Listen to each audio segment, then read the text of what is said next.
Thank you, Mr. Ambassador. Thank you all so much. Please have a seat. I've only been president about a year and a half, but every time I walk in the room, everybody stands up. I think there may be a fire or something. Press, that was a joke. That was a joke. Well, it's wonderful to be with you this morning. I really mean it. I want to thank the Chamber of Congress for bringing together this group of business leaders from all across the region. And all of us here in Los Angeles for a simple reason, because we believe in the incredible economic potential of the Americas. I know I do. We all do. I mean, I just think the potential is unlimited. The region is filled with dynamic energy, entrepreneurs who are ready to break out, innovators who will change the way we think and the way we do things, young people poised to seize the future. Everybody, the press always asks me, why am I so optimistic with the way things are? Take a look at all these young folks. They're the best educated, they're the most generous, they're the people who have done the most, they're ready to volunteer, and they're the least prejudiced folks in the world.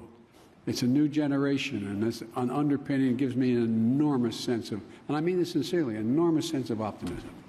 We have everything we need right here in the Western Hemisphere, not only to point ourselves toward a future that is more prosperous, secure, and democratic, but the ability to achieve it as well.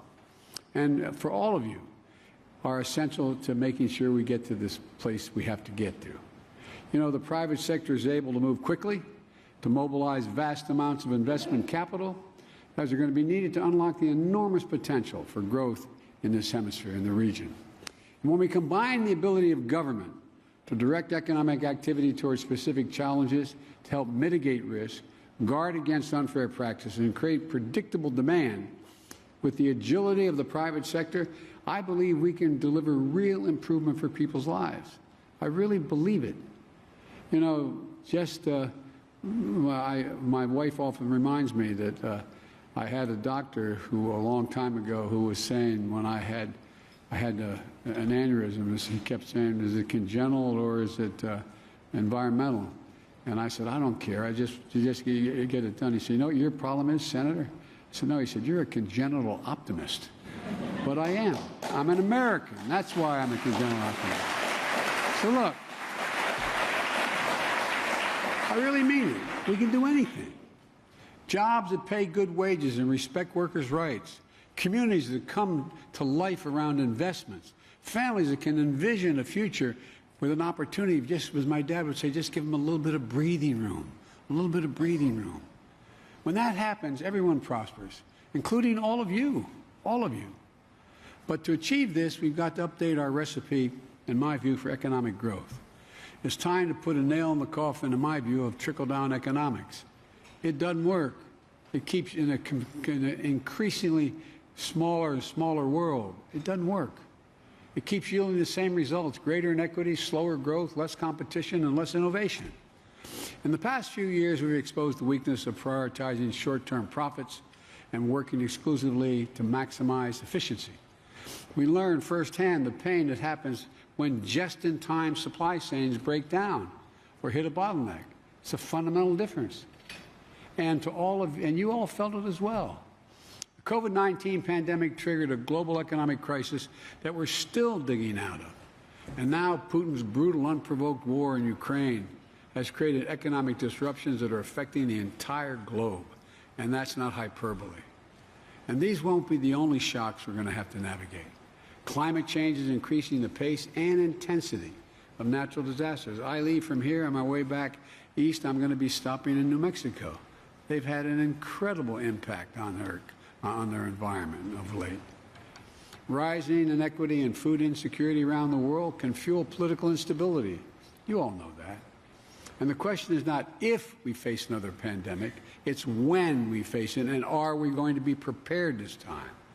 So the economy of the future will increasingly belong to those who place a premium on resilience and reliability, who invest in innovation over the long term and strengthen systems and supply chains now and mitigate the impact of future shocks before they hit.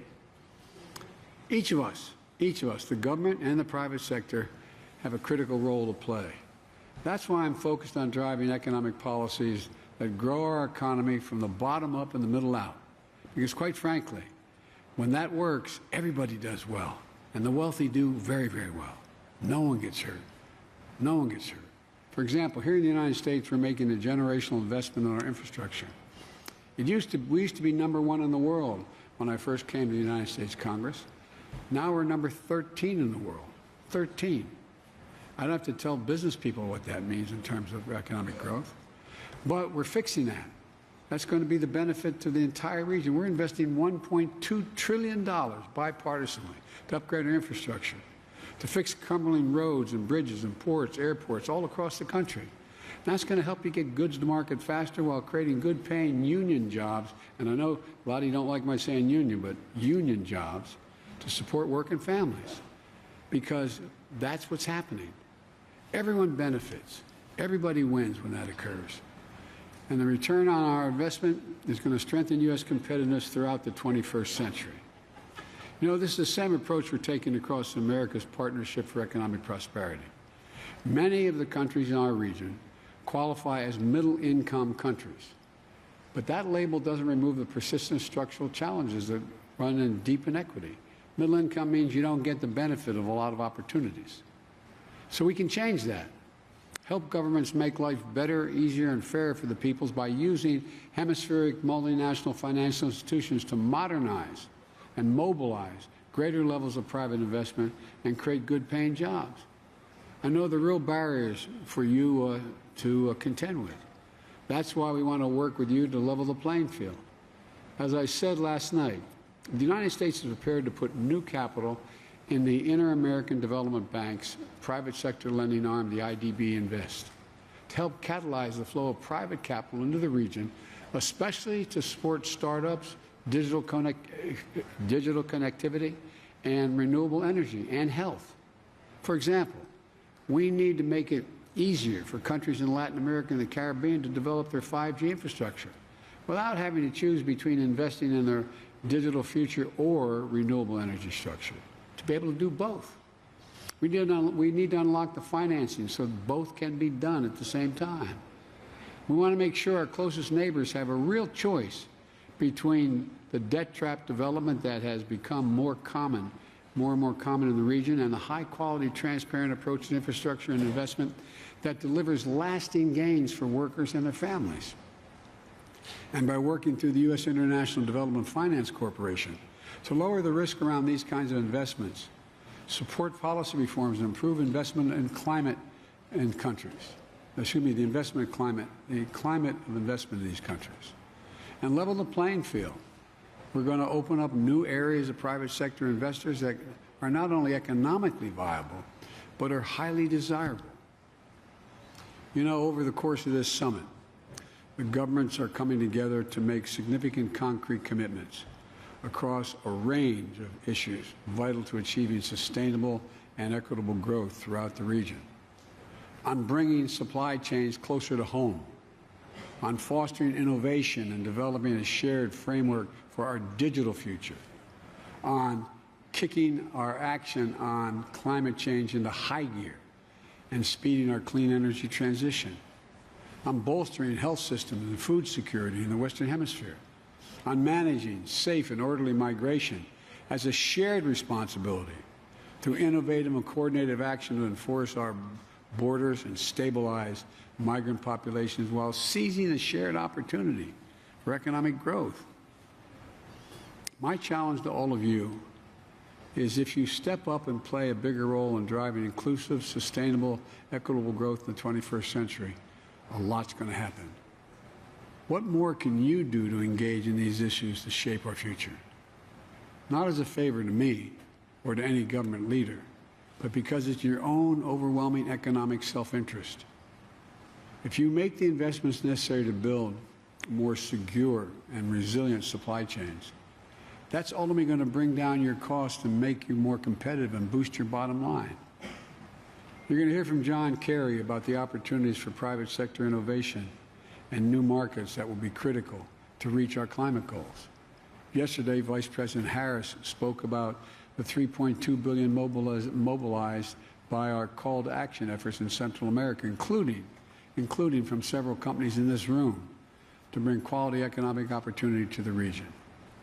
We're expanding the 100,000 Strong in the Americas program to focus on opportunities for young people in climate and STEM fields, especially in the Caribbean and Central America. And I urge you to join us with matching funds, just as you did when we launched the program 10 years ago. There are many more examples, but let me close with this. We stand at an inflection point. I know you're tired of hearing me say this when I was running, and I continue to say it every day. We're at an inflection point. More is going to change in the next 10 years than has changed in the last 30 years in the world. Decisions we make today are going to have far-reaching impacts on our future. They're going to last well into the middle of this century. And business leaders, as you all see where the trend lines are pointing as clearly as I do. And our challenge is to shape the outcomes so the future reflects democratic values of our region, an economy that we want to live and work in, and that ensures a fair playing field for our workers and our businesses. As we navigate this inflection point, leaders and business and those who come out ahead are going to be the people who are going to lead this change for the future, not those stuck looking backwards and sitting on the sidelines. None of us will be able to fully realize our ambition for the region on our own. So let's use this summit to tackle the obstacles to growth, come together around new ideas and new opportunities to take our region's biggest challenges on and defeat them. And for all of us to prosper. I really believe there is nothing we're unable to do, and I think we're primed. We're primed. And I'll close with this, what I'm going to say a little later at the general session. I find no reason why the Western Hemisphere, over the next 10 years, does not develop into the most democratic hemisphere in the world, most democratic region in the entire world. We have everything. We have the people, we have the resources, and we have more democracies in this hemisphere than any other hemisphere. So there's a lot we can do, but a lot of it matters in the private enterprise side of the equation. You all are the font of enormous ideas and opportunities. So I want to thank you all, and I look forward to working with you. And every time I'd walk out of my grandpa Finnegan's house, he'd go, "Joey, keep the faith." And my grandmother would go, "No, Joey, spread it. Spread the faith." Thank you. Appreciate it.